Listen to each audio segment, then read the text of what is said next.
റൂമിൽ ആരുടെയോ പ്രസൻസ് അനുഭവപ്പെട്ട ആദി പെട്ടെന്ന് ഉറക്കത്തിൽ നിന്ന് കണ്ണു തുറന്നു. തൻ്റെ മുന്നിലായി ഇരുട്ടത്ത് ഒരു രൂപം നിൽക്കുന്നത് അവൾ കണ്ടു. വേഗം തിരിഞ്ഞ് ലൈറ്റ് ഓണാക്കിയതും അവിടെ ആരും ഉണ്ടായിരുന്നില്ല.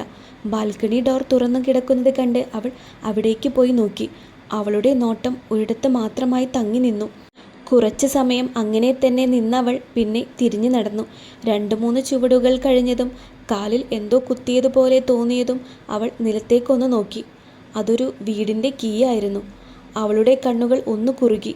അതും കയ്യിലെടുത്ത് എഴുന്നേറ്റ് ഒരിക്കൽ കൂടി മുൻപ് നോക്കിയ ഇടത്തേക്ക് ഒന്നുകൂടെ നോക്കി. അല്പം നിമിഷങ്ങൾ മാത്രം. പിന്നെ ഒരു നെടുവീർപ്പോടെ റൂമിലേക്ക് കയറിപ്പോയി.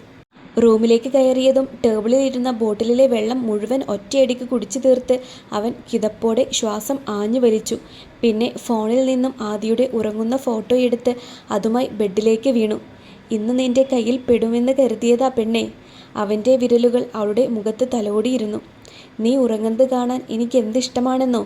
കറുത്തിരുണ്ട പീലികൾ തിങ്ങി നിറഞ്ഞ നിന്റെ കണ്ണുകൾക്ക് ഭംഗിയേറുന്നത് നീ കണ്ണടച്ച് കിടക്കുമ്പോഴാണ്. അവൻ അവളുടെ ഫോട്ടോയിൽ നോക്കി അവളോടെന്ന പോലെ പറഞ്ഞു. അവൻ്റെ സ്വരം അവളോടുള്ള പ്രണയത്താൽ ആർദ്രമായിരുന്നു. അവൻ്റെ കണ്ണുകളിൽ നിറഞ്ഞു നിന്ന തിളക്കവും ആ പ്രണയത്തിൻ്റേതായിരുന്നു. മുൻപും ഞാൻ നിന്നെ ഇങ്ങനെ നോക്കിയിരുന്നിട്ടുണ്ട്, നീ പോലും അറിയാതെ. നിന്നെ ഒരുപാട് നേരം ഒരു തടസ്സവുമില്ലാതെ കാണാൻ വേണ്ടി.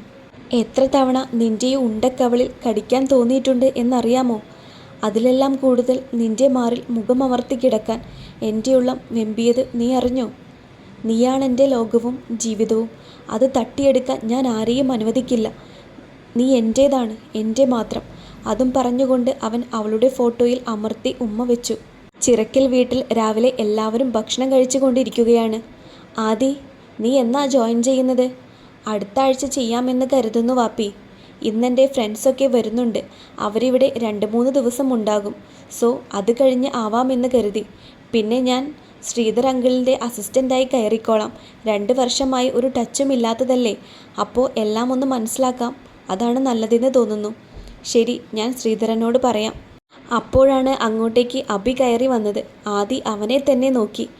എന്തേ ഇങ്ങനെ നോക്കുന്നത്? You look handsome. ഒറ്റക്കണ്ണിറുക്കി അത് പറഞ്ഞുകൊണ്ട് അവൾ അവനെ അല്പനേരം കൂടി നോക്കി. പിന്നെ ചിരിച്ചുകൊണ്ട് അവനെ കഴിക്കാൻ വിളിച്ചു. ഞാൻ കഴിച്ചിട്ടാണ് വന്നത്. ഞാനും ഹാഷിയും കൂടെ പുറത്തു പോവാണ്. അവർ പോയതും ഭക്ഷണം കഴിഞ്ഞ് ആദിയും പുറത്തേക്ക് പോയി. ഉച്ചയ്ക്ക് അവളുടെ ഫ്രണ്ട്സ് എത്തിയപ്പോഴാണ് അവൾ തിരികെ വന്നത്. ഉച്ചയ്ക്ക് ഫുഡൊക്കെ കഴിഞ്ഞ് കറങ്ങാൻ പോവാണെന്നും പറഞ്ഞ് അവർ വീട്ടിൽ നിന്നും ഇറങ്ങി. നീ ഇതെങ്ങോട്ടാ പോകുന്നത്? ഒന്ന് പറയാമോ? എൻ്റെ പൊന്നെറിക്ക്, ഒന്ന് ക്ഷമിക്കൂ. അവിടെ എത്തുമ്പോൾ അറിയാം. നിന്നെപ്പോലെയല്ലേ അവർ രണ്ടാളും ഒന്നും ചോദിക്കുന്നില്ലല്ലോ. അവർ ചോദിക്കില്ല. കിട്ടിയ ചാൻസിന് പ്രണയിച്ചു കൊണ്ടിരിക്കല്ലേ. 2-3 ദിവസം കാണാത്തതിൻ്റെ നഷ്ടം തീർക്കുക. ഞാനിവിടെ പോസ്റ്റായിരിക്കാനും. ഇപ്പോൾ എത്തണ്ട, കുറച്ച് സമയം കൂടെ. ഏകദേശം 1 മണിക്കൂർ കഴിഞ്ഞപ്പോൾ അവൾ കാർ നിർത്തി. കോ ഡ്രൈവർ സീറ്റിൽ നിന്നും എറിക്ക് പുറത്തേക്ക് ഇറങ്ങിയപ്പോൾ കണ്ടത് മനോഹരമായ ഒരു കൊച്ചു വീടായിരുന്നു. ഓടുമേഞ്ഞ ഒരു കൊച്ചു വീട്. അതേ, കമിതാക്കൾ 2 പേരും ഒന്നിറങ്ങിയാലും. സ്ഥലമെത്തി. സൂസനും മനുവും കാറിൽ നിന്നിറങ്ങി. വാവ്, ഇതേതാ സ്ഥലം? സൂസൻ ചോദിച്ചു. ആ, ഇത് തന്നെയാണ് ഞാൻ കുറേ നേരമായി അവരോട് ചോദിക്കുന്നത്. സൂപ്പർ സ്ഥലമല്ലേ. ഇവിടെ അടുത്തൊന്നും ആരും താമസമില്ലേ? വേറെ വീടുകളൊന്നും കാണുന്നില്ലല്ലോ. പക്ഷേ ഈ വീട്ടിൽ ആരോ താമസിക്കുന്നു എന്ന് തോന്നുന്നു. നന്നായി മെയിൻറ്റെയിൻ ചെയ്തിട്ടുണ്ടല്ലോ. വീടിന് ചുറ്റും നോക്കിക്കൊണ്ട് മനു പറഞ്ഞു. എടി കോപ്പേ, നീ ഞങ്ങളെ എന്തിനാ ഇങ്ങോട്ട് കെട്ടിയെടുത്തത്? ഒന്ന് പറയുമോ? എറിക്കിൻ്റെ ക്ഷമയുടെ അങ്ങേയറ്റം എത്തിയിരുന്നു. ഇതാണോ എന്നെ കിഡ്നാപ്പ് ചെയ്തു കൊണ്ടുവന്ന സ്ഥലം എന്നൊരു സംശയം. അതുറപ്പിക്കാനാണ് നമ്മൾ ഇങ്ങോട്ട് വന്നത്. വാട്ട്?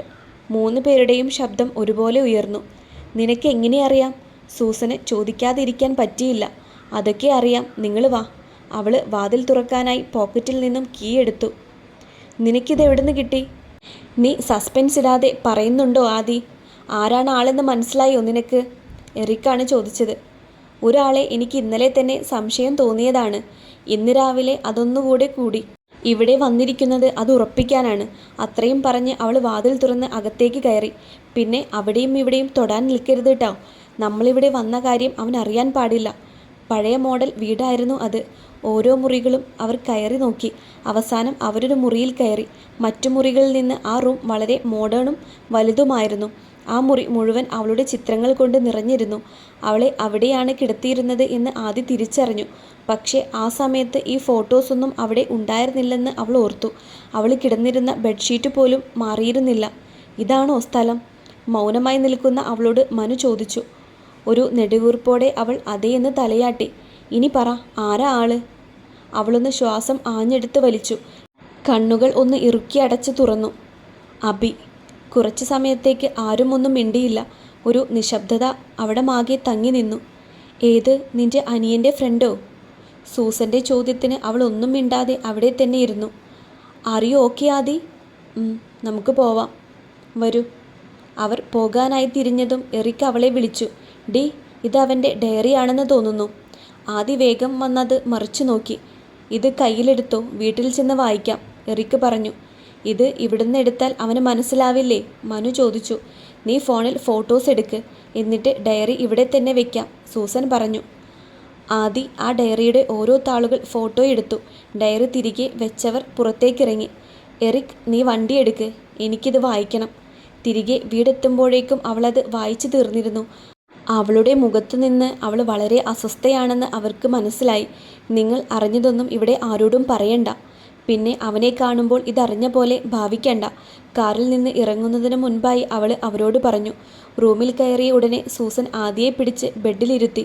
ഡയറിയിൽ എന്താണ് എഴുതിയിരിക്കുന്നത് എന്ന് ചോദിച്ചു. മറ്റു 2 പേരുടെ മുഖത്തും അതറിയാനുള്ള ആകാംക്ഷ നിലനിന്നിരുന്നു. ആദി ഫോട്ടോസ് എടുത്ത് സൂസന് കൊടുത്തു. അവളത് ഓരോന്നായി ഉറക്കെ വായിച്ചു. ഓരോ താളുകളായി അവൾ വായിക്കുമ്പോൾ അവരുടെ മുഖത്ത് പല ഭാവങ്ങളും വന്നുപോയി. ബെഡിൽ നിവർന്നു കിടന്ന് കണ്ണുകളടച്ച് ആദി വീണ്ടും ആ വാക്കുകൾക്കായി കാതോർത്തു കിടന്നു. വായിച്ചു തീർന്നതും അവർ 3 പേരും അവൾക്കടുത്തായി വന്നിരുന്നു. നിന്റെ മനസ്സിൽ ഇപ്പോൾ എന്താ ആദി? അവനോട് ചോദിക്കണ്ടേ? എനിക്കറിയില്ല. അവൻ്റെ മനസ്സിൽ എനിക്ക് ഇങ്ങനെയൊരു സ്ഥാനമാണുള്ളത് എന്നൊരിക്കലും പ്രതീക്ഷിച്ചിരുന്നില്ല.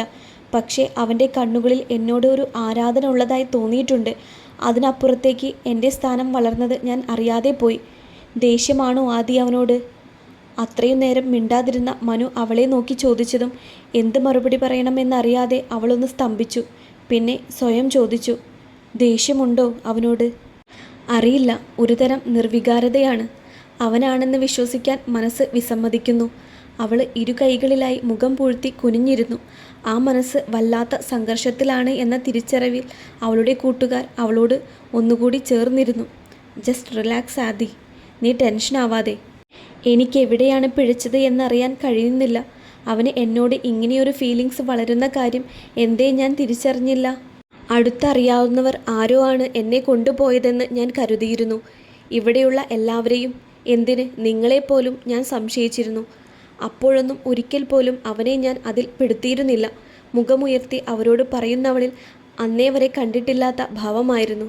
ഒരു ഭയം പോലെ. അവനെ വേദനിപ്പിക്കേണ്ടി വരുമോ എന്ന ഭയം അവളിലുള്ളതുപോലെ. എപ്പോഴാ നിനക്ക് അവനാണെന്ന് തോന്നിത്തുടങ്ങിയത്? എറിക് അവൻ്റെ സംശയങ്ങളിലേക്ക് അവളുടെ ശ്രദ്ധ ആകർഷിച്ചു. ഇന്നലെ രാത്രി അവനിവിടെ വന്നിരുന്നു. ഇറങ്ങാൻ നേരം അവനെ ഞാൻ ഹഗ് ചെയ്തു. എന്നെ കൊണ്ടുപോയ ആളുടെ അതേ മണമായിരുന്നു അവന്. അയാൾ എന്നെ പിടിച്ചപ്പോഴുള്ള അതേ ഫീൽ. അതൊന്നുകൂടി ഉറപ്പിക്കാൻ ഞാൻ അവനെ വീണ്ടും ചേർത്ത് പിടിച്ചു.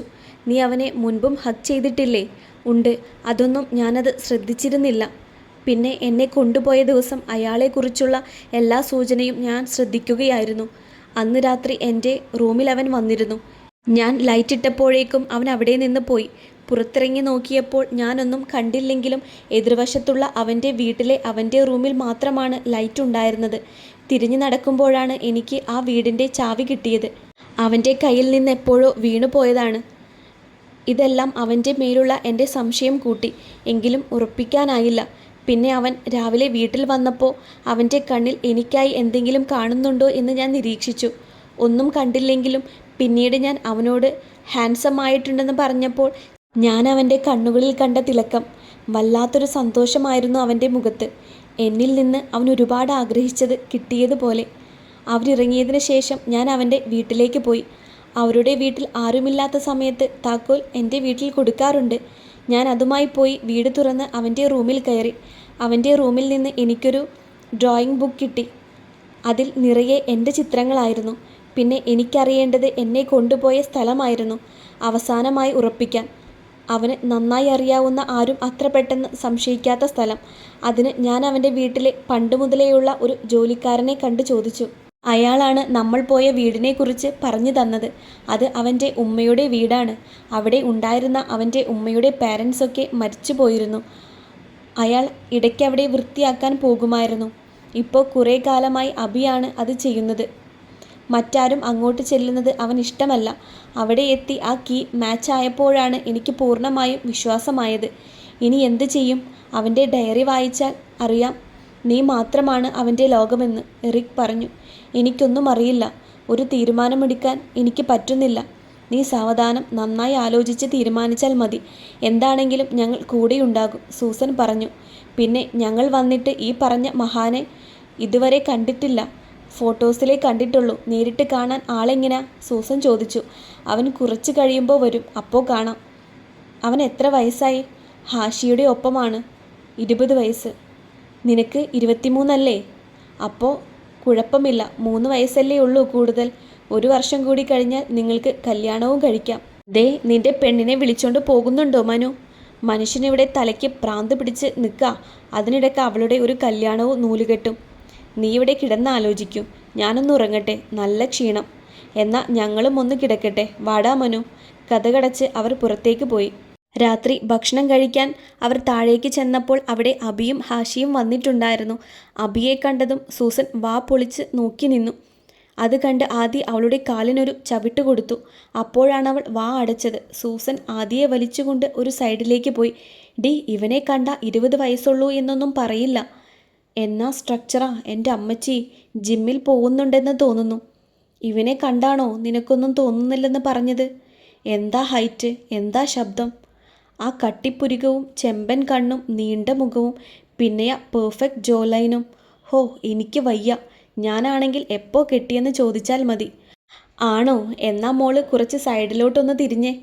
സൂസൻ തിരിഞ്ഞു നോക്കിയതും കണ്ടു അവിടെ തന്നെ നോക്കി കലിപ്പിക്കുന്ന തൻ്റെ ചെക്കനെ. അവൾ നന്നായിട്ടൊന്ന് ഇളിച്ചു കൊടുത്തു.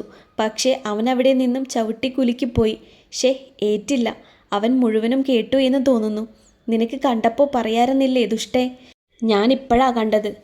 ഇനി എങ്ങനെ മെരുക്കും ഞാൻ അതിനെ? ഭക്ഷണം കഴിച്ചിട്ട് മെരുക്കിയാൽ പോരെ? എന്നാവാ. ഭക്ഷണം കഴിക്കുമ്പോഴും അബിയുടെ കണ്ണുകൾ പലപ്പോഴായി ആദിയുടെ മുഖത്ത് തന്നെയായിരുന്നു. അവളുടെ സംസാരവും മുഖത്തെ ഭാവങ്ങളും എല്ലാം അവൻ ആസ്വദിക്കുകയായിരുന്നു. പക്ഷേ പതിവിൽ കൂടുതൽ ആദി അവനെ ശ്രദ്ധിച്ചില്ല. താനെല്ലാം അറിഞ്ഞു എന്നുള്ളത് അവൻ മനസ്സിലാക്കരുത് എന്നവൾ ഉറപ്പിച്ചിരുന്നു. എന്നാൽ 3 ജോഡി കണ്ണുകൾ അവനെ തന്നെ നിരീക്ഷിക്കുകയായിരുന്നു. ഭക്ഷണം കഴിഞ്ഞ് റൂമിലേക്ക് പോവാൻ നേരത്താണ് ഗാർഡനിലെ സ്റ്റോൺ ബെഞ്ചിൽ ആകാശത്തേക്ക് നോക്കിക്കിടക്കുന്ന ആദിയെ കാസിങ്കോയെ കാണുന്നത്. എന്തേ പറ്റി എൻ്റെ പുലിക്കുട്ടിക്ക്? വൈകുന്നേരം തൊട്ടേ പൂച്ചക്കുട്ടിയായല്ലോ. അയാൾ അവൾക്കടുത്ത് വന്നിരുന്നു കൊണ്ട് ചോദിച്ചു. അവൾ എഴുന്നേറ്റ് അയാളുടെ മടിയിലേക്ക് തലവെച്ച് കിടന്നു. വല്യപ്പച്ചി എവിടെയായിരുന്നു? രാവിലെ ഞാൻ കണ്ടില്ലല്ലോ. തറവാട്ടിൽ തോട്ടം ശരിയാക്കാൻ പണിക്കാർ വന്നിരുന്നു. എല്ലാവരും അവിടെയല്ലേ. അതുകൊണ്ട് ഞാൻ നേരത്തെ ചായ കുടിച്ച് അങ്ങോട്ട് പോയി. ഇനി പറ, എന്താ നിൻ്റെ മനസ്സിൽ കിടന്ന് വിങ്ങുന്നത്? ഇപ്പോൾ എന്താ എൻ്റെ മനസ്സിലെന്ന് എനിക്ക് തന്നെ അറിയാൻ കഴിയുന്നില്ല. ഒരു തീരുമാനമെടുക്കാൻ ആദ്യമായാണ് ഞാൻ ഇത്ര ഭയപ്പെടുന്നത്. പ്ലീസ് ഹെൽപ്പ് മീ വല്യപ്പച്ചി. സിറ്റൗട്ടിൽ നിന്നും ഷാ നോക്കുകയായിരുന്നു അവരെ. തറവാട്ടിൽ നിന്നും വീട് മാറിപ്പോരുന്നത് ആദിക്ക് 5 വയസ്സുള്ളപ്പോഴാണ്. ഹാഷിക്ക് 2. പക്ഷേ അവൾ വല്യപ്പച്ചിയെ വിട്ട് വന്നില്ല. വാപ്പച്ചിക്കും അവളെ വിടാൻ താല്പര്യമില്ലായിരുന്നു. കാരണം വീടുകൾ തമ്മിലുള്ള അകലം തന്നെ. പുതുതായി തുടങ്ങിയ ഓഫീസിലേക്ക് പോവാനുള്ള എളുപ്പത്തിനായാണ് താൻ ടൗണിലേക്ക് മാറിയത്. പക്ഷേ ആദിയെ കാണാതിരിക്കാൻ വാപ്പച്ചിക്ക് കഴിയില്ലായിരുന്നു. അതുപോലെ തിരിച്ചവൾക്കും. പിന്നെ അവൾ വളർന്നത് വാപ്പച്ചിക്കൊപ്പമായിരുന്നു. അവിടുത്തെ സ്കൂളിലും ചേർത്തി. ഞങ്ങൾക്കവൾ ഒഴിവു ദിവസങ്ങളിൽ മാത്രമേ കിട്ടിയിരുന്നുള്ളൂ. പക്ഷേ ഹാഷിക്കെപ്പോഴും അവളോടായിരുന്നു സ്നേഹം കൂടുതൽ. അവൾ വരുന്ന ദിവസങ്ങളിൽ ഉമ്മറത്ത് നിന്നും മാറാതെ ഇരിക്കുമായിരുന്നു. ബിസിനസ്സിൻ്റെ തിരക്കുകൾ കാരണം അവരോടൊപ്പം അവരുടെ മനസ്സിൽ എനിക്ക് സ്ഥാനം നേടാൻ കഴിഞ്ഞില്ല. പരസ്പരം സ്നേഹമുണ്ടെങ്കിലും എന്തോ ഒരു തടസ്സമുള്ളതുപോലെ. ഒന്ന് നെടുവീർപ്പിട്ട് ഷാ തിരിഞ്ഞു നടക്കാനൊരുങ്ങി. കുഞ്ഞാ, ഇവിടെ വാ. ഷാ അടുത്തേക്ക് വരുന്നത് കണ്ടതും അവൾ എഴുന്നേറ്റിരുന്നു. വാ, ഇവിടെ ഇരിക്കേ. അവരുടെ എതിർവശത്തായി അവനിരുന്നു. ഇനി പറ, എന്താ നിന്റെ പ്രശ്നം? Are you sure? അപ്പുറത്തിരിക്കുന്ന വാപ്പിയെ കണ്ണ് കാണിച്ച് അവൾ വല്യപ്പച്ചിയോട് ചോദിച്ചു. ആ, അവനും കൂടെ ഉണ്ടെങ്കിൽ നിനക്ക് എന്ത് തീരുമാനമെടുക്കാനും ഒരു ധൈര്യമുണ്ടാകും. ആ ഉപ്പയെയും മോളെയും ഒന്നുകൂടി അടുപ്പിക്കാനുള്ള ആ വൃദ്ധൻ്റെ ശ്രമമായിരുന്നു അത്. ഞാൻ എന്നെ കൊണ്ടുപോയ ആളെ കണ്ടുപിടിച്ചു. ആരാ അത്? അബി. അത് കേട്ടതും ഷാ രോഷം പൂണ്ട് എഴുന്നേറ്റു. അവനെ ഇന്ന് ഞാൻ പാല് കൊടുത്ത് കൈക്ക് തന്നെ കൊത്തുന്നോ? ഹാ, നീ ഒന്ന് അടങ്ങ്, അവൾ മുഴുവൻ പറയട്ടെ. അവൾ അവരോട് മുഴുവൻ കാര്യവും പറയാൻ തുടങ്ങി. അവളുടെ സംശയങ്ങളും അഭിയാണെന്ന് കണ്ടെത്തിയതും അവൻ്റെ ഡയറിയിലും അതിലുള്ള കാര്യങ്ങളും അങ്ങനെ ഇതുവരെയുള്ളതെല്ലാം. അതുവരെ ദേഷ്യം നിന്നിരുന്ന ഷായുടെ മുഖത്ത് ഇതെല്ലാം കേട്ടപ്പോൾ അവനോടുള്ള സ്നേഹവും വാത്സല്യവും നിറഞ്ഞു നിന്നിരുന്നു. ഇനി നിങ്ങൾ പറ, ഞാൻ എന്താ ചെയ്യേണ്ടതെന്ന്. പെട്ടെന്ന് തീരുമാനമെടുക്കാൻ എനിക്ക് സാധിക്കില്ല. That's why I need your help. Do you love someone? ഇല്ല, എനിക്കിതുവരെ ആരോടും അങ്ങനെയൊരു ഫീലിങ്സ് ഒന്നും തോന്നിയിട്ടില്ല. അബിയെ സ്നേഹിക്കാൻ കഴിയുമോ? അവനെക്കുറിച്ച് ഞാൻ അങ്ങനെ ചിന്തിച്ചിട്ടില്ല. ഇനി ചിന്തിക്കാലോ വാപ്പി. അവൻ്റെ ഭാഗത്ത് നിന്ന് നോക്കുമ്പോൾ എനിക്കവനെ കുറ്റം പറയാൻ കഴിയുന്നില്ല. എന്തുകൊണ്ടാണ് അവൻ ഇങ്ങനെയെന്ന് നമുക്കെല്ലാം അറിയുന്നതല്ലേ. ഇപ്പോൾ നിനക്ക് പെട്ടെന്നൊരു തീരുമാനമെടുക്കാൻ സാധിക്കാത്തതും അവൻ വിഷമിക്കും എന്നുള്ളത് കൊണ്ടല്ലേ? ഷാ ചോദിച്ചു. അവൾ മിണ്ടാതെ അവർ പറയുന്നത് കേട്ടുകൊണ്ടിരുന്നു. അവൻ്റെ ലോകം നീ മാത്രമാണ് ആദി. അവിടെ മറ്റൊരാൾക്കും സ്ഥാനമില്ല. സ്നേഹവും പരിഗണനയും ഒന്നവനും ആരിൽ നിന്ന് ലഭിക്കാത്ത സമയത്ത് അത് വെച്ച് നീട്ടിയത് നീയായിരുന്നു. അവനു വേണ്ടി വാശി പിടിക്കാനും അവനെ രക്ഷിക്കാനും നീയല്ലേ ഉണ്ടായത്. ആ സ്നേഹം എന്നും അവൻ്റെ കൂടെ വേണമെന്ന് അവൻ ആഗ്രഹിച്ചെങ്കിൽ അതെങ്ങനെ തെറ്റാവും? നീ കൈവിട്ടു പോകുമെന്ന് തോന്നിയപ്പോൾ ചെയ്തതാവും അവൻ അങ്ങനെ. ആദ്യം കേട്ടപ്പോൾ എനിക്ക് അവനോട് ദേഷ്യം തോന്നിയെങ്കിലും പിന്നെ ആലോചിച്ചപ്പോൾ അവൻ്റെ സ്ഥാനത്ത് ആരാണെങ്കിലും ഇതേ ചെയ്യൂ. അവൻ എന്തുകൊണ്ട് ഇതുവരെ ഇതിനെക്കുറിച്ച് ഒരു സൂചന പോലും തന്നില്ല? മാത്രവുമല്ല, ഇങ്ങനെ പിടിച്ചു വാങ്ങുന്നതാണോ സ്നേഹം? അതിനുള്ള ഉത്തരം അവൻ തന്നെ പറയേണ്ടി വരും. ഞാനിപ്പോൾ എന്ത് ചെയ്യണമെന്നാണ് പറഞ്ഞു വരുന്നത്? ആദി ചോദിച്ചു. നീ ആരെ ലൈഫ് പാർട്ട്ണറായി തിരഞ്ഞെടുത്താലും ഞങ്ങൾക്ക് സമ്മതമാണ്. അതിപ്പോൾ അബി ആയാലും. അവനൊരു ചാൻസ് കൊടുത്തു നോക്കൂ. ഇന്ന് വരെയുള്ളത് പോലെയല്ലാതെ. Try to see him as a man. എന്നിട്ടും നിനക്കൊന്നും തോന്നുന്നില്ലെങ്കിൽ നമുക്കത് വിടാം. പ്രായം കുറഞ്ഞാൽ അതൊരു പ്രശ്നമല്ല കുട്ടി. അവൻ്റെ ഖൽബ് മുഴുവൻ നീ മാത്രമല്ലേ. അവളൊന്ന് നെടുവീർപ്പിട്ടുകൊണ്ട് അവർക്ക് നേരെ സമ്മതമെന്ന് തലയാട്ടി. ഈ കാര്യം ഇനി ആരും അറിയണ്ട. അവനും എന്താ അവൻ്റെ മനസ്സിലെന്ന് നമുക്ക് നോക്കാമല്ലോ. ഇനി നീ പോയി കിടന്നോ. താങ്ക്സ് വാപ്പി. അവൾ ഷായെ ഇറുക്കിപ്പുണർന്ന് അവിടെ നിന്നും പോയി. ഷാ സന്തോഷം നിറഞ്ഞ കണ്ണുകളോടെ തൻ്റെ വാപ്പച്ചിയെ നോക്കി. അയാൾ അവൻ്റെ തോളിലൊന്ന് തട്ടിക്കൊണ്ട് അകത്തേക്ക് പോയി. താഴെ നടന്ന കാര്യങ്ങളും ഫ്രണ്ട്സിനോട് പറയുകയായിരുന്നു ആദി. അവർ പറഞ്ഞത് കറക്റ്റാണടാ. You should give him a chance. Eric പറഞ്ഞു. നിൻ്റെ ഫാമിലി സൂപ്പറാണ് കേട്ടോ. നിൻ്റെ എല്ലാ കാര്യത്തിനും കൂടെയുണ്ട്. നിനക്ക് എന്തു വേണമെങ്കിലും അവരോട് പറയാം. യു ആർ ലക്കി, സൂസൻ പറഞ്ഞു. അതിനവൾ ചിരിച്ചതല്ലാതെ ഒന്നും മറുപടി പറഞ്ഞില്ല. ആ സമയത്ത് റൂമിൻ്റെ വാതിലിൽ ഒരു മുട്ട് കേട്ടു.